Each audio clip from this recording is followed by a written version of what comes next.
جتنے بھی میڈیا کے چینلز ہیں وہ بچوں کو بتاتے ہیں کہ پاکستان جب بننا تھا اس میں محنت لگی محمد علی جناح کی، خواب تھا اقبال کا، دولت تھی راجہ صاحب محمود آباد۔ جس طریقے سے تو نے پاکستان کا فلسفہ لوگوں کو سنایا، ہمیں بتا کہ اسلام جب پھیلا اس میں محنت کس کی تھی، اس میں پیسہ کس کا تھا؟ بس ان ہستیوں کو چھپانے کے لیے مولوی نے کہانی شروع کر دی کہ سلام اس پر کہ جس کے گھر نہ بوری تھی نہ بستر تھا۔ جب تک یہ نعتیں پڑھی جاتی نہیں لوگ خاموش ہو کے یہ نعتیں سنیں گے، انہوں نے پتہ چلے گا کہ نبی تو غریب تھے، اسلام تو دولت سے نہیں پھیلا۔ ہمیں تیرے اندر کی چالاکی کا پتہ ہے، تو نے اس لیے کہا نبی کے گھر میں کچھ نہ تھا۔ اگر تو کہتا کچھ تھا پھر بتانا پڑتا وہ کچھ کس کا تھا۔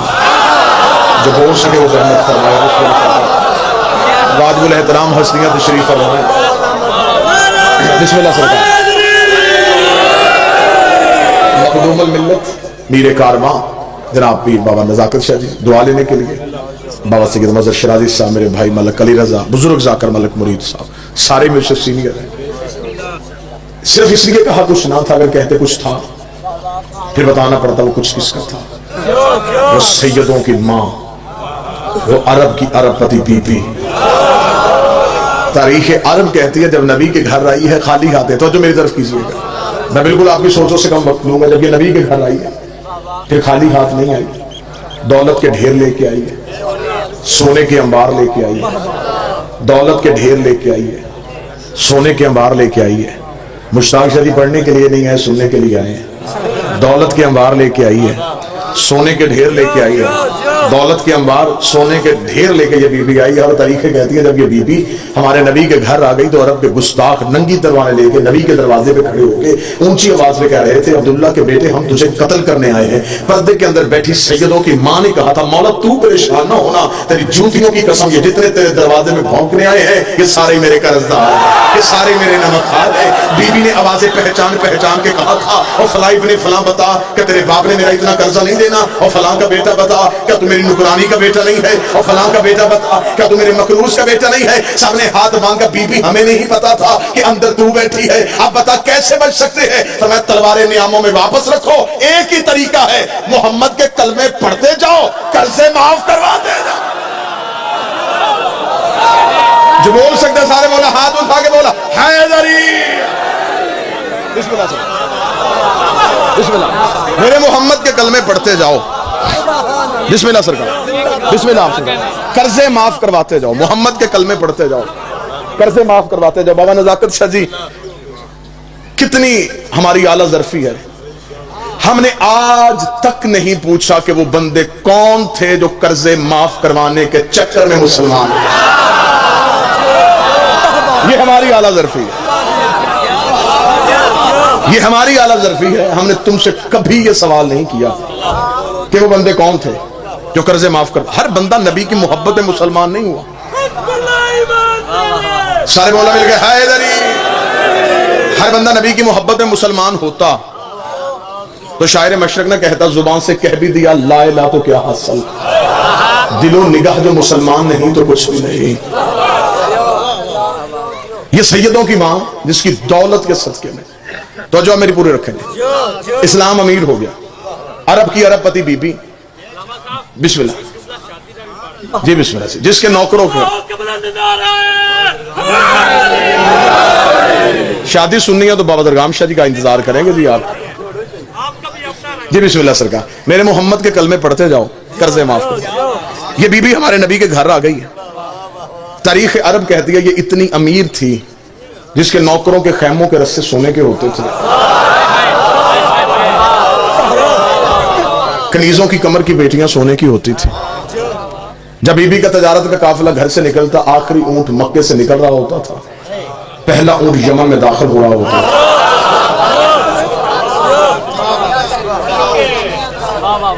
یہ ہمارے نبی کی وہ بیوی ہے جس نے اسلام سے لیا نہیں، اسلام کو دیا ہے۔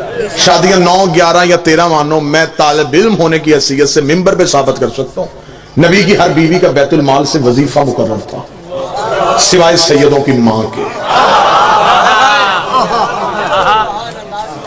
اور یہی وجہ ہے, بہت میری جسارت ہے کہ میں اتنے بہترین علماء کرام کے سامنے یہ لفظ کہہ رہا ہوں. جناب سیدہ نے جب دربار خلافت میں خطبہ دیا تھا تو خطبہ میں ایک لفظ بی بی نے کہا تھا. جب میں نے بی بی کا مقدمہ پڑھا تو مجھے اس لفظ پہ اپنی جان سے زیادہ پیار آیا. شہزادی نے دربار میں کھڑے ہو کے کہا چل چھوڑ تو وراثت, چل چھوڑ تو میرے بابے کا حق, میں بطول تجھے کہہ رہی ہوں میری ماں کا قرضہ مجھے واپس کر. جو بندہ بول سکتا وہ بولے, جو حق سیدات سننے کے لیے آج تک اسلام. بسم اللہ سر, میری ماں کا قرض مجھے واپس کر. فتح کی صورت میں آج تک مسلمان مقروض ہے سیدوں کا. خمس دینا تمہارا سید پہ احسان نہیں. آج تک جو بھی زمین دانا دے رہی ہے یہ سیدوں کا صدقہ ہے. سادات کا قرض ہے جو ہم کھا رہے ہیں. یہ بی بی نبی کے گھر آ گئی. اس شہزادی کی کہانی یہ ہے, تاریخ یہ کہتی ہے کہ جب بی بی کا تجارت کا قافلہ گھر سے نکلتا نا جی, کیونکہ بہت وسیع تجارت تھی, اور جناب خدیجہ کے والد خویلد یہ بھی عرب کے عمراء میں سے تھے, بہت امیر تھے. عربوں میں شعر و شاعری ہوتی تھی, یہ لڑائی بھی اشعار کی صورت میں کرتے تھے. علیزہ بھائی جب یہ بی بی ہمارے نبی کے گھر آ گئی ہے تو قریش کی عورتیں بی بی کے گھر آئیں اور انہوں نے آ کے عربی میں ایک شعر پڑھا اور شعر میں تانا دیا بی بی کو. انہوں نے کہا خدیجہ باپ تیرا خویلد اتنا امیر تھا کہ اس کے سر کا شملہ عرش کو چھوتا تھا, اور تو یتیم عبداللہ کے گھر کنیز بن کے آ گئی ہے.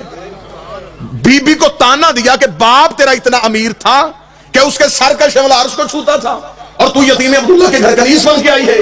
بی بی نے باپ کا رتبہ بھی کم نہیں ہونے دیا اور شوہر کی عزت بھی بتا دی. بی بی نے کہا باپ میرا اتنا امیر تھا کہ اس کے سر کا شملہ عرش کو چھوتا تھا, جس کی نکرانی بن کے آئی ہوں اس کے جوتے عرش کو چھوتے,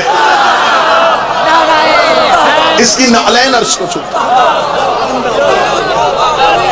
یہ بی بی ہماری نبی. جب بی بی کا تجارت کا قافلہ گھر سے نکلتا تو عرب کے چور, اچکے, لٹیرے, ڈاکو, ڈکیت رستے میں کھڑے ہو کے بی بی کے تجارت کے سامان میں سے مال چوری کر لیتے. یہ عربوں کی تہذیب تھی, عرب کا کلچر تھا. رات کے چور دن کے چودھری ہوتے تھے.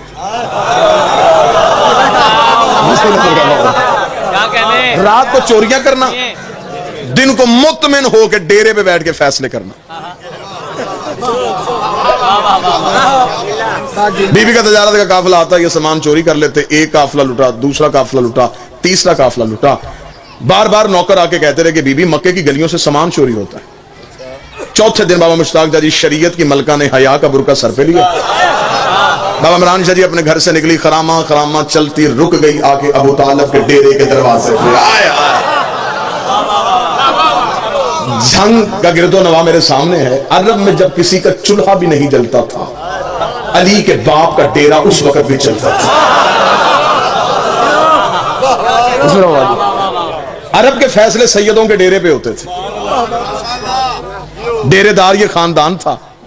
مہمان ان کے دروازے سے بھوکا نہیں جاتا تھا. حاجیوں کو یہ کھانا کھلاتے تھے. حج کے دنوں میں سب سے بڑی سبیل انہی کے گھر میں لگتی تھی. سارا عرب جانتا تھا کہ آدھی رات کو بھی ان کے دروازے پہ دستک دو, کھانا بھی مل سکتا ہے, بستر بھی مل سکتا ہے. یہ میرے نبی کے خاندان کی تہذیب تھی. بی بی آ گئی حضرت ابو طالب کے ڈیرے کے دروازے پہ. سامنے مسجد پہ بیٹھا تھا علی کا شریف ترین باپ. بی بی نے آ کے دونوں ہاتھ ماتھے پہ رکھے, رکھ کے کہا ابو طالب میں ہوں خویلد کی بیٹی. باپ بھی میرا رئیس تھا, میں بھی رئیس ہوں. باپ بھی تاجر تھا, میں بھی تاجر ہوں. باپ بھی تجارت کرتا تھا, میں بھی تجارت کرتی ہوں. مکے کی گلیوں سے تجارت کے قافلے یمن شام مصر کے لیے جاتے ہیں. مکے کی گلیوں سے میرا سامان چوری ہوتا ہے. میں آپ سے پناہ لینے کے لیے آئی ہوں. اتنا جملہ کہنا تھا کہ حضرت ابو طالب نے ایک لمحہ سوچے بغیر کہا خدیجہ مطمئن ہو کے گھر چلی جا, آج کے بعد تیرا سامان کوئی نہیں لوٹے گا, آج کے بعد تیرے قافلے کو کوئی نہیں دیکھے گا. میں نے لمحہ دیر نہیں کی, میں فوراً آپ کو نتیجے پہ لے کے آنا چاہتا ہوں. آج کے بعد تیرے قافلے کو کوئی نہیں دیکھے گا. بی بی خدیجہ مطمئن ہو کے پیچھے ہٹنے لگی. بی بی خدیجہ کا نوکر آگے بڑھا, اس کا بی بی اس نے کہہ دیا ہے جا تو بھی رہی ہے, اس سے پوچھ تو صحیح, طریقہ تو پوچھ, یہ کرے گا کیا؟ محافظ بھیجے گا, رستہ تبدیل کروائے گا, رستے میں بندے کھڑے کرے گا, یہ کرے گا کیا؟ بی بی خدیجہ نے نوکر کے منہ پہ ہاتھ رکھ, شرم کر, بڑے بڑے گھروں میں چھوٹی چھوٹی باتیں نہیں کیا کرتے, بڑے بڑے گھروں میں چھوٹے چھوٹے سوال نہیں کیا کرتے. اس کا بی بی تو اتنی مطمئن ہو کے کیوں جا رہی ہے؟ بی بی نے کہا تجھے نہیں پتا, یہ جو کہہ دیتے ہیں وہ ہو جاتا. اس گھر کے بچے بھی جھوٹ نہیں بولتے, اس گھر کے بچے بھی جھوٹ نہیں بولتے. اور اس گھر کا بڑا کہہ رہا کوئی نہیں لوٹے گا, تو پھر کوئی بھی نہیں لوٹے گا. میں جس صداعت سے دعا لینے کے لیے اگلا جملہ کہوں, بی بی خدیجہ مطمئن ہو کے گھر چلی گئی. حضرت ابو طالب نے اپنے نوکروں کو کہا ان سارے چودھریوں کو آج شام میرے ڈیرے پہ بلا. سارے اکٹھے ہو گئے, حضرت ابو طالب کے ڈیرے پہ آ گئے. سردار عرب رئیس مکہ علی اور محمد کے مشترکہ باپ اٹھ کے کھڑے ہوئے, ایک خطبہ دیا جسے خطبۃ القریش کہا جاتا ہے, قریش والوں کو دیا ہوا خطبہ. حضرت ابو طالب نے سب کو اپنے ڈیرے پہ بلایا. ڈیرے دار بندے کا اصول ہوتا ہے, یہ چور کو بھی ڈیرے پہ بلا کے سیدھا چور نہیں کہتا, نشانیاں ایسی بتاتا ہے, وہ خود شرمندہ ہو کے کہہ دیتا جی غلطی مجھ سے ہوئی ہے. جس نے زمانے کو تہذیب سکھائی تھی اس حضرت ابو طالب نے اپنے ڈیرے پہ سب کو بلایا. بلا کے حضرت ابو طالب نے کہا دیکھو قریش والو, آج خویلد کی بیٹی خدیجہ میرے گھر آئی تھی, اس نے شکایت کی ہے کہ مکے کی گلیوں سے اس کا سامان چوری ہوتا ہے اور مکے والے تم ہو.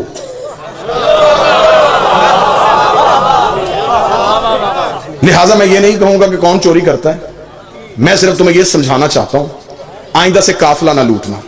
بابا جی یہ میں ہاتھ باندھ کے کہنے لگا ہوں, جتنے بھی ذاکرین واعظین ممبر پہ بیٹھے آخری بندے تک, یہ جملہ میرا نہیں, جملہ ہے حضرت عمران کا, جس کا بیٹا بولے تو نہج البلاغہ بنے, وہ باپ کتنا فصیح و بلیغ ہوگا.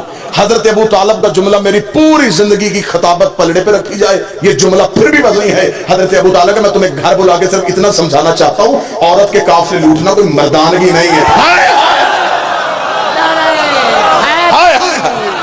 عورت کے قافلے لوٹنا کوئی مردانگی نہیں, یہ کوئی طریقہ ہے؟ وہ پردہ دار مستور ہے, تم اس کا سامان چوری کرو. بسم اللہ سرکار. اتنا جملہ کہہ رہا تھا, یا ایک بندہ اٹھ کے کھڑا ہو گیا, اس نے کہا ابو طالب تیرے مشورے کا شکریہ, لیکن پہلے یہ بتا کہ ہم کریں تو کریں کیا؟ عرب میں کاروبار کیا ہے؟ پتھر بیچیں سوائے پہاڑوں کے؟ یہاں پہ ہے کیا مکے میں؟ نہ صنعت نہ زراعت, چھوٹے چھوٹے ہمارے قبیلے ہیں. اتنے دور دور کے ملک ہے تجارت کے لیے, اگر وہاں تک تجارت کے لیے جائیں تو جتنا رستے میں خرچہ ہے اس میں تو ہمارا مال چلا جائے گا. اب میری قوم کے نوجوان سر اٹھانا. حضرت ابو طالب نے کہا تم نے مجھے پہلے کیوں نہیں بتایا کہ تمہارے پاس کرنے کے لیے کاروبار کوئی نہیں؟ علم معاشیات کا, علم اقتصادیات کا, علم اکاؤنٹس کا سب سے پہلا قانون علی کے باپ نے بنایا تھا. آج تک دنیا کا اسلامک بینکنگ نظام ابو طالب کے بنائے قانون پہ چل رہا ہے. حضرت ابو طالب نے کہا تم نے مجھے پہلے کیوں نہیں کہا تمہارے پاس کرنے کے لیے کچھ نہیں؟ جاؤ میں تمہیں مشورہ دیتا ہوں, جس کے گھر ایک اونٹ ہے ایک اونٹ لے آئے, جس کے گھر ایک گھوڑا ہے گھوڑا لے آئے, جس کے گھر ایک بکری ہے ایک بکری لے آئے, جس کے گھر کچھ بھی نہیں ایک مٹھ جو لا کے خدیجہ کے تجارت کے ایک سامان میں رکھ دو. جب تجارت کا قافلہ واپس آئے, جس کا ایک اونٹ ہے دو لے لینا, جس کے دو اونٹ ہے چار لے لینا. جتنا دو گے گھر بیٹھے اتنا منافع ملے گا. اب گئے گھروں میں جو تھا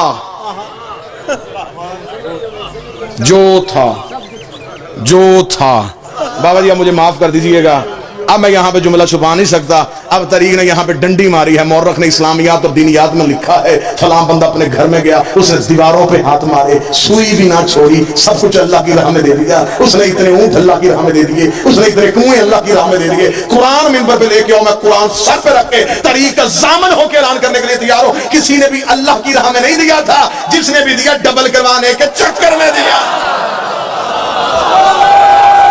دگنا کروانے کے چکر. اگر کسی نے اللہ کی راہ میں دیا ہوتا تو خدا قرآن میں ذکر کر دیتا. نہ میں دلیل دیتا ہوں, پریشان نہ ہوں گے آپ, میں دلیل دیتا ہوں. اگر کوئی اللہ کی راہ میں دیتا, خدا قرآن میں آیت بھیجتا, جنہوں نے دیا ان کی روٹیوں کا بھی ہے, جنہوں نے نہیں دیا ان کے اونٹ کا بھی کوئی نہیں. اب گئے جو تھا لا کے حضرت ابو طالب کے ڈیرے. شاید میں اسی موڑ پہ بات ختم کر دوں. بڑا بہترین بڑا لطیف سا خطابت کا ایک نقطہ آپ کے حوالے. بابا جی اب گئے جو تھا لا کے حضرت ابو طالب کے صحن میں رکھا. کہنے لگے ابو طالب ہم نہیں جانتے وہ کون ہے. سامان دیا تجھے, دگنا لینا ہے تیرے گھر سے آگے. حضرت ابو طالب کا سامان یہاں رکھو, چلے جاؤ. جب تجارت کا قافلہ واپس آئے, ادھر نہیں جانا, ادھر آنا, میں تمہیں یہ مال دگنا کر دوں گا. اب سامان رکھ کے چلے گئے. ایک بندہ بھی خاموش رہ گیا تو میں سمجھوں گا کہ میری محنت ضائع ہو گئی. سامان رکھ کے چلے گئے. حضرت ابو طالب نے مسکراتے ہوئے اپنے نوکر کو کہا, خدیجہ کے نوکروں کو بلا. بی بی خدیجہ کے نوکر آئے. حضرت ابو طالب کا سامان پورا کرو, یہی چوری ہوا تھا. ہائے ہائے ہائے ہائے ہائے ہائے, سامان پورا کرو.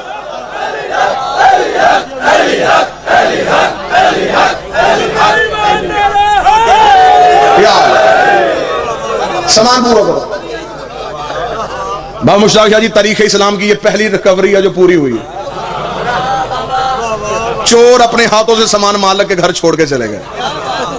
بی بی خدیجہ کے نوکر پریشان ہو گئے. انہوں نے کہا کل ابھی ہم نے شکایت کی ہے, آج سامان مل گیا, یہ کہاں سے ملا ہے, یہ کہاں سے آیا؟ حضرت ابو طالب نے کہا اب سنیے, اگر لفظ ہی ہوتے ہیں خطابت میں, ہمارے پاس نہ سر ہے, نہ تال ہے, نہ سوزی ہیں, نہ کتابیں. ہم مسکینوں کے پاس لفظ ہی ہوتے ہیں, لفظ ہی آپ نے تولنے ہوتے ہیں. حضرت ابو طالب کو بی بی خدیجہ کے نوکروں نے کہا سردار یہ کہاں سے ملا؟ ابو طالب نے, یہ کہاں چھوڑو, کہاں سے ملا؟ مال اٹھاؤ, خدیجہ کو جا کے دو, اور اس سے کہنا کہ ابو طالب کہتا ہے جب تجارت کا قافلہ واپس آئے نا, اس مال کا کوئی صدقہ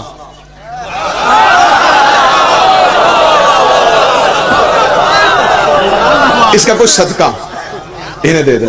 ابھی اسلام نہیں آیا, اسلام کی زمین زرخیز ہو گیا. جو بندے چپ کر کے بیٹھے ہیں, میں کتاب کا حوالہ تھا, صحیح بخاری میں لکھا ہے کہ جب غزوہ خیبر کے بعد مسلمانوں کا مال مدینے میں آیا, صحیح بخاری میں لکھا کہ اس دن مدینے کی گلیوں میں مسلمانوں کے بچے سونے کی ڈلیوں سے گھیر رہے تھے. اس دن مسلمان دکانوں پہ جا کے اپنے پرانے کھاتے کھلوا کے اپنے قرضے واپس کر رہے تھے. اس دن اسلام امیر ہو گیا تھا. ایک ایک صحابی کے حصے میں صحیح بخاری کہتی ایک ایک کنتار سونا آیا تھا. کنتار کسے کہتے ہیں؟ ایک اونٹ کی کھال میں جتنا سونا آ جائے وہ ایک ایک صحابی لے کے اپنے گھر آیا تھا. اور اسی طریقے سے مسلم مشکات میں لکھ دیا گیا کہ جب میرے مولا علی گھر میں آئے تو ہاتھ میں خون سے بھری تلوار تھی. سیدہ اپنے مقام سے اٹھی, امتحان دے کے کہتی ہیں یا علی میں نے بوزر و کمبر سے سنا ہے آج اسلام امیر ہو گیا ہے, آج مسلمانوں کے بچے سونے کی ڈلیوں سے کھیل رہے ہیں, اور یہ بھی میں نے سنا ہے مذہب کو بھی آپ نے قتل کیا ہے, کہ ناقموس پہ علم بھی آپ نے گاڑا ہے. یا علی فتح بھی تیرے صدقے سے ہوئی ہے. آپ کا کوئی مال پیچھے آ رہا ہے, آپ کا کوئی سونا پیچھے آ رہا ہے. علی مسکرا کر میرے آقا کی بیٹی, میرے مولا کی بیٹی, تجھے نہیں پتا وہ صدقہ تھا, ہم سید ہیں, وہ صدقہ تھا, ہم سید ہیں. صدقہ کھانے والا سید نہیں ہوتا, اور جو سید صدقہ کھا لے پھر اسے علی ولی اللہ سمجھ میں نہیں آتا.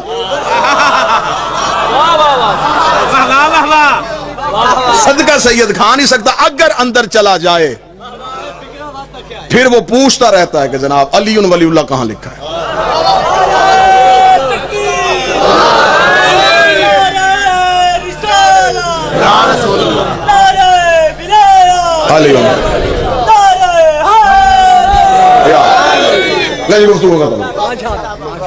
اس مال کا کوئی صدقہ نہیں دے.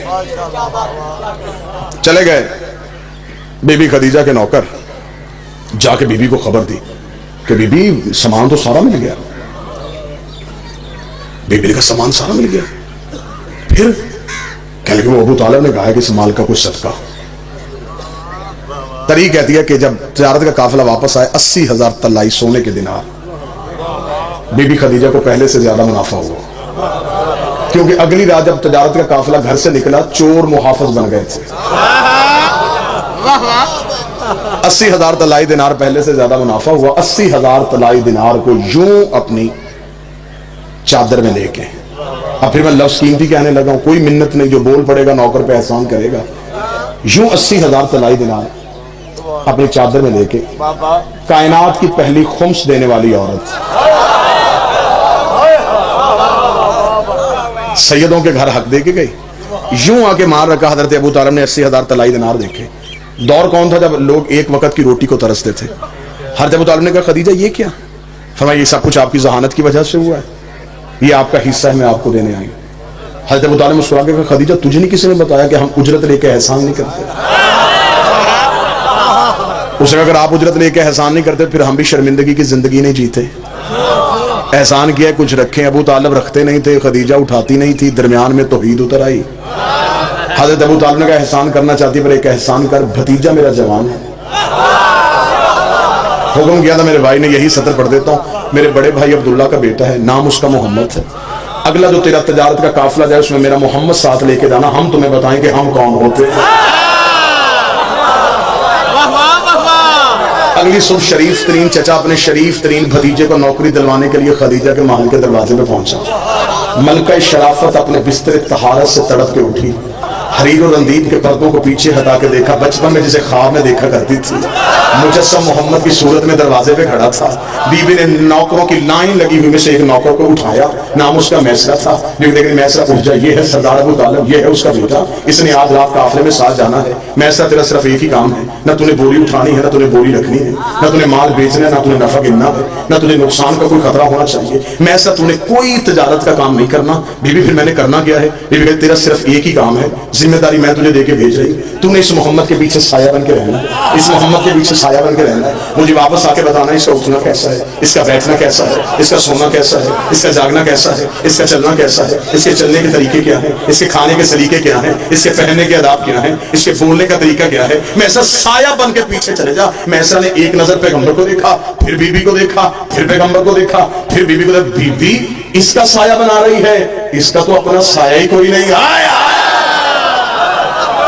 اس کا سایہ بنا رہی ہے, اس کا تو اپنا سایہ ہی کوئی نہیں ہے. ذاکرین کی مجلس ہے, ہر ایک ذاکر یہاں بانی کی حیثیت سے ہے. یہیں پہ ختم کر دیتا ہوں. چلا گیا میسرہ بے-چینی سے, بی بی خدیجہ انتظار کرتے رہی. میسرہ واپس آیا, میسرہ نے محل کا دروازہ کھولا. بی بی دیکھ رہی, میسرہ خبردار یہ نہیں بتانا کس شہر میں زیادہ تجارت ہوئی, کس میں کم ہوئی, کتنا نفع ہوا, کتنا نقصان ہوا. میسرہ تجارت کی نہیں, مجھے میری عبادت کی باتیں بتا. میسرہ دیکھا تھا, بی بی میں تجھے کیا کیا باتیں بتاؤں. یہ محمد عربی جنگل میں جاتا تھا, درندے اس کے پاس اپنی فریادیں لے کے آتے تھے, درخت اسے جھک جھک کے سلام کرتے تھے, پرندے اپنے پروں کا اس کے سر پہ سایہ کرتے تھے, ذرے سے اٹھ اٹھ کے درود پڑھتے تھے. بی بی جہاں بھوک لگتی جنت سے کھانا آ جاتا تھا, جہاں پیاس لگتی ٹھوکر مارتا چشمے ابل آتے تھے. بی بی جبریل اس کے پیچھے چلتا تھا, میکائیل اس کے قدموں کی دھول کو صاف کرتا تھا, آسمان کی بدلی اس کے سر پہ سایہ کرتی تھی. بی بی دیکھ رہی, میں ایسا چپ ہو جا, اتنا بتا عیب تو نہیں دیکھا. دیکھ تیری عزت کی قسم, یا وہ بے عیب ہے یا پھر یہ بے عیب, نہ اس میں کوئی ہے نہ اس میں کوئی ہے. خوش ہو گئی سیدوں کی ماں, خوش ہو کے بی بی نے کہا میسرہ 100 اونٹ سونا, 80 اونٹ چاندی, یمن کی ساری جائیداد تیری. کہاں چلا گیا جھنگا مجمع. 100 اونٹ سونا, 80 اونٹ چاندی, کیا 100 اونٹ سونا, 80 اونٹ چاندی, یمن کی ساری 100 اونٹ سونا. غریب ہے یہ. 80 اونٹ چاندی, یمن کی ساری جائیداد تیری. جتنا چپ مجمع ہوا اتنا ہی میسرہ ہو گیا. اس نے کہا 100 اونٹ سونا, 80 اونٹ چاندی, یمن کی ساری جائیداد. بیوی کیوں؟ فرمایا تو تجارت کر کے آیا تو میں بھی تجارت کر رہی ہوں. ابھی مجھ سے تجارت کر رہی بیٹی, یہاں تجارت ہے. 100 اونٹ سونا تو رکھ لے, 80 اونٹ چاندی تو لے لے, یمن کی ساری جائیداد تیرے نام کر دیتی ہوں. کام صرف اتنا کر, میری شادی کا پیغام لے کر ابو طالب کے گھر چلے جا. ہائے ہائے ہائے ہائے, میری شادی کا پیغام لے کر ابو طالب کے گھر چلے جا. میسرہ دیکھ کر بیوی 100 اونٹ سونا, 80 اونٹ چاندی, یمن کی ساری جائیداد. نہ بیوی تیرا کام مشکل ہے, تیری اجرت تھوڑی ہے. تیرا کام مشکل ہے, تیری اجرت تھوڑی ہے. بیوی کہتی آخر تو نے نوکر ہو کے اپنی اوقات دکھا دی, منہ سے بول تجھے کیا چاہیے, میں محمد کی جوتی سے مار کے تجھے دے دیتی ہوں. میں ایسا دیکھ رہا اپنا سونا تو رکھ, تیری چاندی تجھے نصیب ہو, تیری جائیداد تجھے مبارک ہو. پیغام لے کے چلا میں جاتا ہوں. اگر محمد تیرے مقدر کا مالک بن گیا, پھر مجھے اتنا یقین ہے جنت تیری اولاد کی محبت کا نام. مجھے کیا ضرورت ہے میں سونا لوں, مجھے کیا ضرورت ہے میں چاندی لوں. وعدہ کر بی بی جنت کا. بس وعدہ ختم کیجیے گا.